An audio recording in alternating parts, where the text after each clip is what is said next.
Vamos a hablar de un tema que ha sido polémico en los últimos días, sobre todo cuando el ministro de Educación confirma que se va a enviar un proyecto de ley para modificar la rendición de la prueba CIMSE. El secretario de Estado ha cuestionado el sistema de evaluación estandarizada que existe actualmente, así que vamos a conversar sobre este tema con nuestra invitada Alejandra Arratia, que ya está con nosotros de Educación 2020. ¿Cómo está, Alejandra? Buenos días. Hola Frecia, buenos días para ti y para todos quienes nos escuchen. Igualmente, gracias por hablar tempranito con CNN AM. Alejandra, primero, ¿qué le parece este proyecto para ver si se puede modificar esta prueba CIMSE? Sí, mira, no se conoce el proyecto en puntual todavía en específico, por lo tanto es difícil tener una postura como con los datos más concretos de los detalles, ¿no? Pero nosotros sí hemos levantado desde Educación 2020 y la verdad también es un debate que se ha tenido desde distintas organizaciones vinculadas a educación hace tiempo, te diría yo, respecto al rol de las pruebas estandarizadas, respecto a cómo está organizado el sistema. De hecho, nosotros hicimos un documento proyectando cuáles eran los temas que nosotros veíamos como centrales, los desafíos específicos que veíamos para el siguiente periodo, para el periodo 2022-2026. Y ahí identificamos que el primer desafío como amplio es un desafío que denominamos como movernos de un sistema que está muy basado en la competencia y en la desconfianza a un sistema que esté más basado en el fondo en la colaboración, por un lado, en la confianza, en la profesionalización de los distintos actores. Tenemos un sistema que está muy basado como en que lo que no se mide desde fuera es como que a la escuela no le fuera a importar, como un poco partiendo de la base que es casi como que la escuela hace las cosas para rendir a alguien que está controlándolo desde fuera. Eso, y así, Alejandra, ha parecido el CIMSE siempre, porque hace mucho tiempo que viene la polémica de si es una buena medición, ¿no? Porque finalmente, y transparentando también, a veces los establecimientos hacen todo lo posible para que hay un buen CIMSE y aquellos cursos que lo rinden se preparan para eso particularmente. Entonces sí, es como para rendirse, uno lo ve como a simple vista de lo que pasa en la educación, ¿no? Claro, ese es el problema. Y ojo que aquí es importante distinguir, yo creo que hay dos ámbitos que es necesario separar.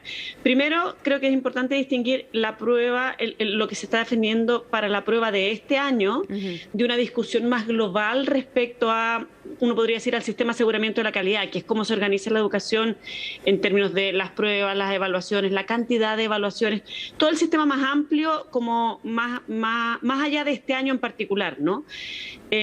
Pero lo que tenemos es que el sistema está muy cargado, en el fondo, y hay que distinguir, perdona, iba a ir a dos propósitos. Una cosa es el monitoreo de la política pública, que eso nosotros compartimos que es importante desde Educación 2020, valoramos el rol que tiene la evidencia, el tener datos para la toma de decisiones de política pública, ¿no? Pero eso no necesariamente se hace con tantas pruebas estandarizadas y eso no necesariamente tiene que ir de la mano de tantos incentivos que están asociados a la prueba. En Chile lo que hemos ido haciendo es que la prueba se ha ido como, de alguna manera, como recargando cada vez más de decisiones que se asocian a la prueba. Por ejemplo. Y teniendo además el cierre como en el fondo, como una amenaza permanente. Entonces, la pregunta es, bueno, ¿qué señal le damos al sistema educativo y cuáles son las implicancias que esto tiene para los niños, niñas y jóvenes, que finalmente, para la educación de ellos, que ahora, finalmente es lo que nos convoca, ¿no? Alejandra, habría sido mejor que el anuncio fuese acompañado también con una propuesta, porque a lo más y a muy grandes rasgos lo que dice el ministro Ávila es que esta medición sea... literalmente lo dice, un modelo que mida aprendizajes, pero que incluya más indicadores de desarrollo personal y social.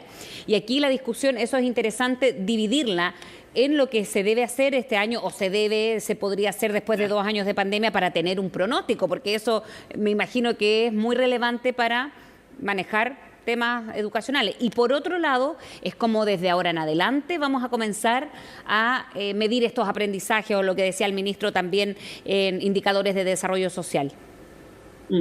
Exactamente. En el fondo la pregunta ahí es un poco, bueno, qué vamos a entender por una buena educación en el país, ¿no?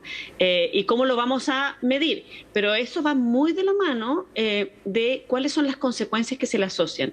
Porque en el fondo, cuando uno tiene una serie de consecuencias altas, como es en el caso de Chile, ¿no? Porque en Chile tenemos el cierre. Esto es un tema que ocurre en el mundo. En el fondo, los sistemas que tienen altas consecuencias, es muy complejo cómo tú mides eso y la validez de lo que estás midiendo. Porque si vas a tomar la decisión de cerrar una escuela, tienes que estar tienes que en el fondo tener mucha conciencia de confiabilidad de que lo que estás midiendo efectivamente es lo que se dice medir, ¿no?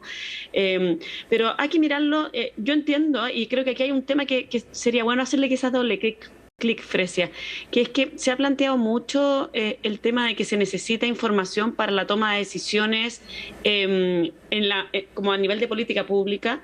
Yo creo que es importante distinguir lo que son decisiones a nivel de política pública y qué se necesita para eso, de lo que son decisiones al interior de los establecimientos educacionales. En Chile hemos tenido un sistema que si tú tuvieras que balancear, como un balancín en el fondo, entre evaluación externa, estandarizada, con consecuencia, que además lamentablemente ha sido muchas veces mucho más enfocada en hacer un ranking que en apoyar en un modelo muy de competencia. Tal cual. Y evaluación interna para la toma de decisiones de los establecimientos educacionales. Lo que más pesa en el aprendizaje es la evaluación interna.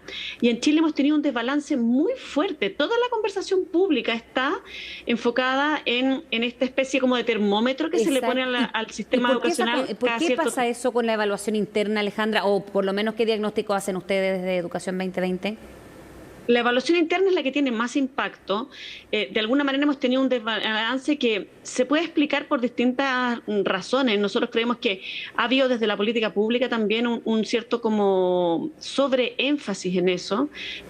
Bueno, y porque también hemos tenido una forma de organizar el sistema educacional que ha sido más desde la perspectiva del control, ¿no? Del control. Entonces yo defino que esto es lo que tienen que aprender y voy como de alguna manera como poniendo más y más controles con más énfasis, como decía al principio, pasar de un modelo basado en la desconfianza y la competencia a uno basado en la colaboración.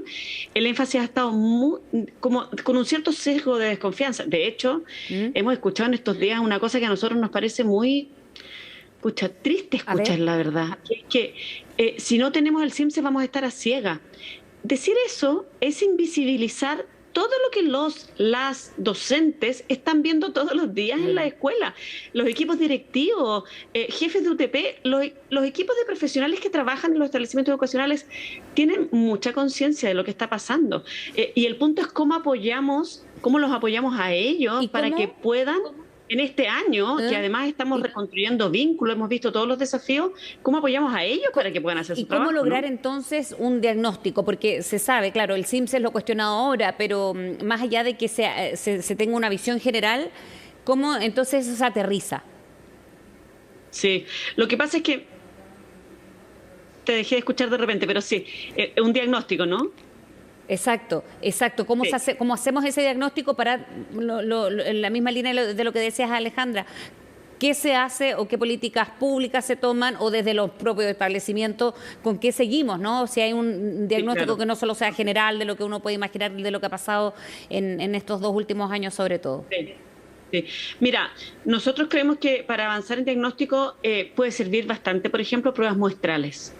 Tú puedes tener pruebas muestrales como son las pruebas internacionales. Chile participa, por ejemplo, en PISA hace muchos años y hay técnicas estadísticas para elegir un muestreo que te permita sacar conclusiones, ¿no? Y uno puede tener un muestreo en el fondo, organizado en las distintas, con representatividad regional, incluso puedes bajar a representatividad por provincia. En el fondo, para eso hay metodología que nos puede ayudar con un diagnóstico. Además, ojo, el diagnóstico que entrega el CIMSE es de política, es a nivel de la macropolítica, por decirlo así, a nivel del sistema completo. Y por lo tanto, a la escuela no le sirve tanto para su trabajo más del día a día, porque para empezar se tomaría este año, pero llega el próximo año, el procesamiento toma tiempo, sí. Eso es normal, está bien, digamos, pero es para entender la distinción que no es tanto para la escuela y la toma de decisiones al interior de la escuela, sino que es más bien para la definición de política pública. Y para eso, bueno, tengamos la reflexión de cómo podemos organizar un sistema en base a pruebas muestrales, o tengamos la reflexión de cuántas pruebas podemos tener. Nosotros lo hemos dicho, en este momento tenemos un sistema, un plan de evaluaciones que tiene 11 pruebas al año. Sí. Entonces yo me pregunto, ¿necesitamos 11? O quizás Claro. podríamos tener, no sé, menos. Ojalá. En un año... Ojalá, No, dale, Alejandra, perdona. sí, ojalá, Alejandra, que todas estas visiones también sean consideradas, ¿no? Cuando ya haya que ver en definitiva si no es el CIMSE qué prueba hacer, o estas pruebas muestrales, por ejemplo, que son hasta ahora un buen ejemplo, como lo señalabas. Alejandra, muchas gracias por hablar con nosotros esta mañana. Que tengan muy buen día. Muchas gracias. Saludos para ti y para todos Nos quienes vemos nos escuchan. igualmente.